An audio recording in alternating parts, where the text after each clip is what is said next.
आज का अपना चैप्टर है 6th और जिसका नाम है प्रौढ़ावस्था एवं वृद्धावस्था। इसके 3 भाग में करके मैंने आपके पास नोट्स भेजे हैं, आपने तैयार कर लिए होंगे। और नोट्स तैयार करने के बाद चेक करने के लिए ज़रूर भेजना। मैं बार बार आपको कह रही हूँ, जितना भी काम भेजा जा रहा है उसको तुरंत करके तुरंत मेरे पास रिप्लाई किया करो। आज इसकी वीडियो है, ध्यान से सुनना। नहीं समझ में आया तो फिर मेरे को कॉन्टेक्ट करना। पहली हेडिंग है इसमें वयस्क अवस्था। किशोर अवस्था की समाप्ति से लेकर वृद्धावस्था के प्रारंभ होने से पूर्व के काल को वयस्क अवस्था कहते हैं। ठीक है, ये लंबी अवधि बताई है। किशोर अवस्था के समाप्त होते ही युवा अवस्था प्रारंभ होती है। यह वह समय है जब एक किशोर अपनी संपूर्ण शारीरिक वृद्धि व विकास को प्राप्त करे। यानी किशोर अवस्था के अंतिम छोर तक, अंतिम चरण तक जितना शारीरिक विकास और वृद्धि होनी होती है हो चुकी होती है। मानसिक रूप से स्थिर, यानी मानसिक रूप से भी वो स्थिर हो जाता है, एक परिपक्व युवा बन जाता है। यह अवस्था प्राय 20 से 21 वर्ष से लेकर 40 वर्ष तक होती है। यानी वयस्क अवस्था को वयस्क अवस्था में 2 अवस्थाएं जोड़ी गई है। पहली जोड़ी गई है युवा अवस्था 21 से लेकर 40 वर्ष तक, 40 से 60 वर्ष तक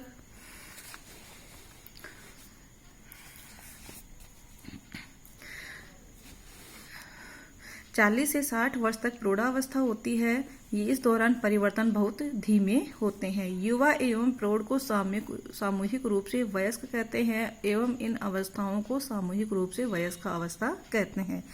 ये दोनों ही अवस्थाएं जीवन में सर्वाधिक लंबे अंतराल के लिए चलने वाली अवस्थाएं होती हैं, जो लगभग 20-20 वर्ष की होती है। इससे बड़ी अवस्था कोई सी भी नहीं होती। ये 2 अवस्थाएं जो सबसे लंबी मानी जाती हैं। अब आती है इसकी 2 अवस्थाएं, उनका अलग अलग विवरण। पहली है युवा अवस्था। यह 21 से लगभग 20-21 से 40 वर्ष की अवस्था है। इसे पूर्व प्रौढ़ावस्था भी कहते हैं। कई बार पूछ लेते हैं पूर्व प्रौढ़ावस्था, तो प्रौढ़ावस्था नहीं होती, युवा अवस्था को पूर्व प्रौढ़ावस्था कहते हैं। युवा अवस्था में व्यवसाय, वैवाहिक क्षेत्र में समायोजन करना पड़ता है। इस समय अनेक नई समस्याएं आती हैं जो अब तक से भिन्न होती हैं, क्योंकि जब तक वह किशोर होता है उसकी सोच अलग होती है, रुचि अलग होती है, कार्य अलग होता है, उसको केवल अपना कैरियर बनाने का होता है। लेकिन इस समय उसके पास सबसे बड़ी समस्याएं कौन सी होती हैं? वैवाहिक जीवन और अपनी जिम्मेदारी के बीच सामंजस्य बिठाना। युवा अवस्था वह पड़ाव है जब किशोर पढ़ाई पूरी कर चुका होता है, उसे अपना व्यवसाय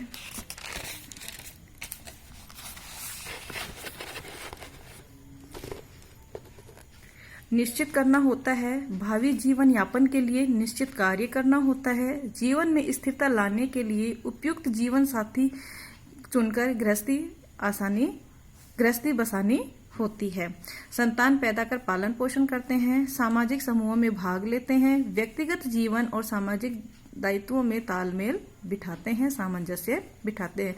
यानी जो खुद की समस्याएं हैं, व्यक्तिगत जीवन है, उसको भी जीते, उसके साथ साथ समाज का सदस्य होने के कारण सामाजिक दायित्व भी पूरे करने पड़ते हैं। सोशल जो ग्रुप होते हैं उनका भी मेंबर बनना पड़ता है।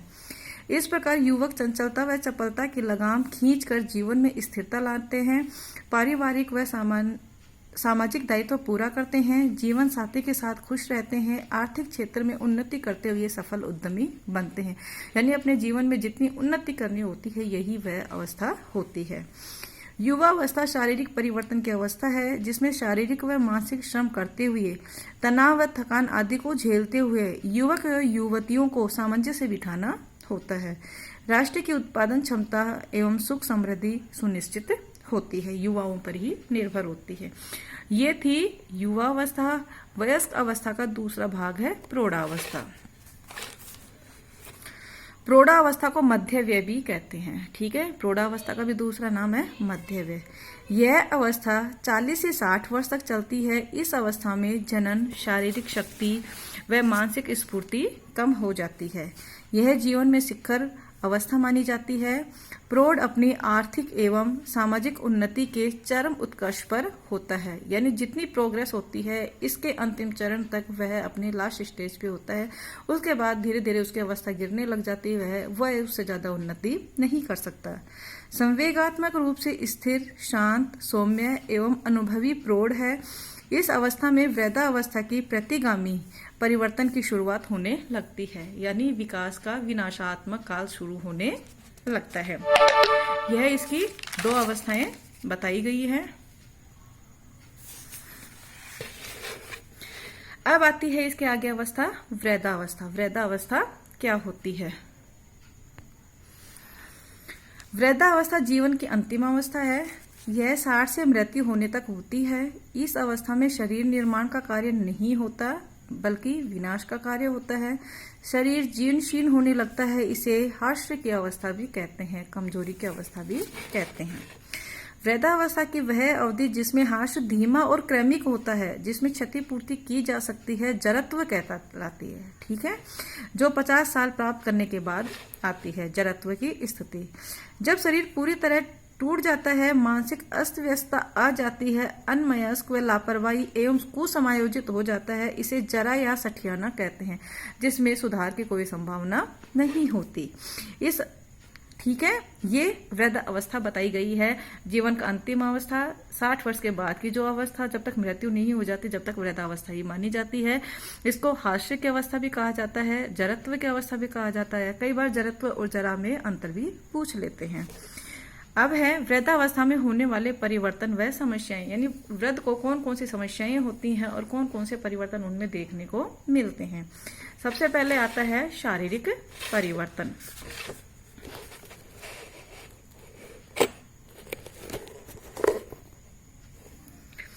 इस अवस्था में टूट फूट अधिक व निर्माण नए के बराबर होता है। वृद्ध में शारीरिक विकास में गिरावट आने लगती है। ग्रंथियां कम सक्रिय हो जाती है। त्वचा पतली झुर्रीदार लटकी हुई हो जाती है।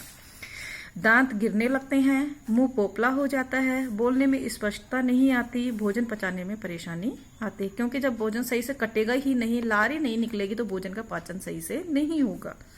सिर के बाल कम व सफेद हो जाते हैं। हाथ व पैरों के नाखून मोटे, सख्त व भंगूर, टूटे टूटे से, ठीक है, मुड़े हुए से और टूटे हुए से हो जाते हैं। कमर व कंधे आगे की तरफ झुक जाते हैं। इससे कद छोटा लगने लगता है।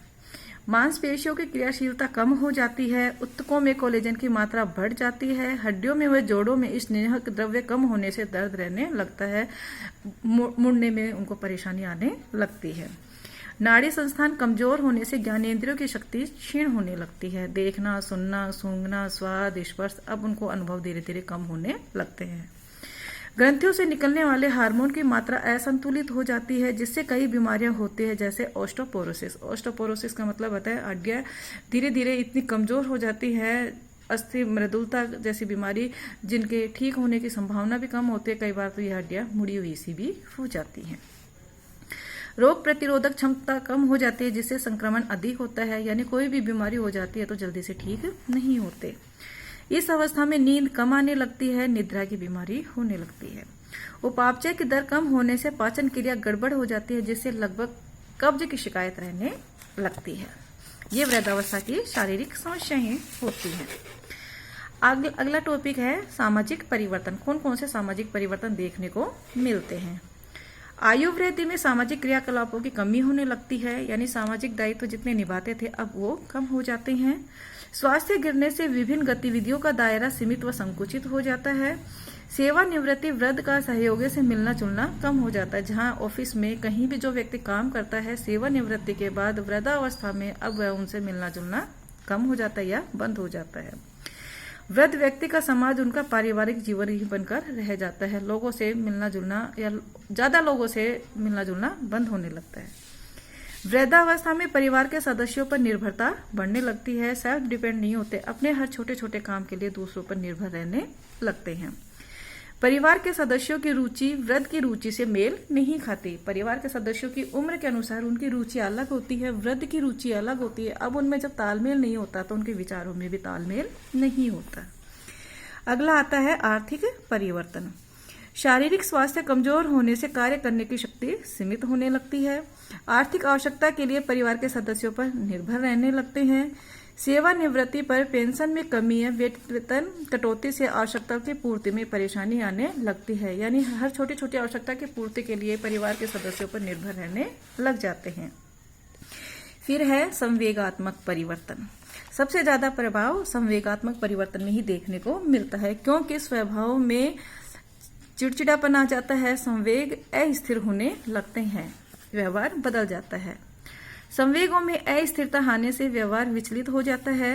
कार्य निवृत्ति से दिन काटे नहीं करता, स्वभाव चिड़चिड़ा हो जाता है। तनाव व वैमनस्य की भावना घर करने लगती है कि मेरे को कोई नहीं पूछता, मेरी कोई परवाह नहीं करता। अकेलापन महसूस होने लगता है। अगली हेडिंग है वृद्धावस्था में देखभाल, यानी वृद्ध व्यक्ति की देखभाल किस प्रकार करनी चाहिए। वृद्ध को शारीरिक स्वास्थ्य, रुचि व आवश्यकता अनुसार संतुलित सुपाच्य आहार देना चाहिए। जाड़ दांत कमजोर हो जाते हैं, नहीं रहते, भोजन पाचन नहीं हो पाता, इसलिए सिंपल सादा सात्विक भोजन देना चाहिए।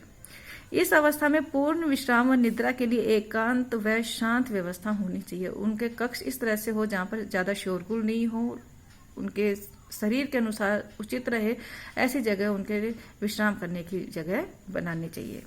वृद्ध के लिए स्वयं का आवास होना अत्यंत आवश्यक है। वृद्ध को सबसे ज्यादा समस्या ये रहती है कि मैंने अपने जीवन में अपना घर भी नहीं बनाया, इसलिए जहां तक हो सके वृद्ध को अपना घर स्वयं बनाना चाहिए, वरना जिस परिवार का वो सदस्य है, परिवार के सदस्यों की जिम्मेदारी है कि उसको एक निश्चित आवास उपलब्ध करवाए।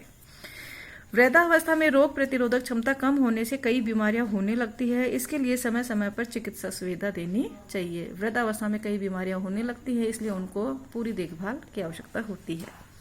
वृद्ध के परिवार के प्रत्येक कार्य में सहयोगी बनाना, यानी घर के जो भी कार्य हो उसमें वृद्ध को भी पूरा सहयोग लेना चाहिए, ताकि उसको यूं लगे हाँ परिवार वाले मेरी भी वैल्यू मानते हैं। वृद्ध को आर्थिक तनाव अधिक रहता है, इसके लिए पारिवारिक सदस्यों को आवश्यकता अनुसार खर्चा देना चाहिए, यानी जो उसकी आवश्यकता पूर्ति है उनको पूरा करना चाहिए।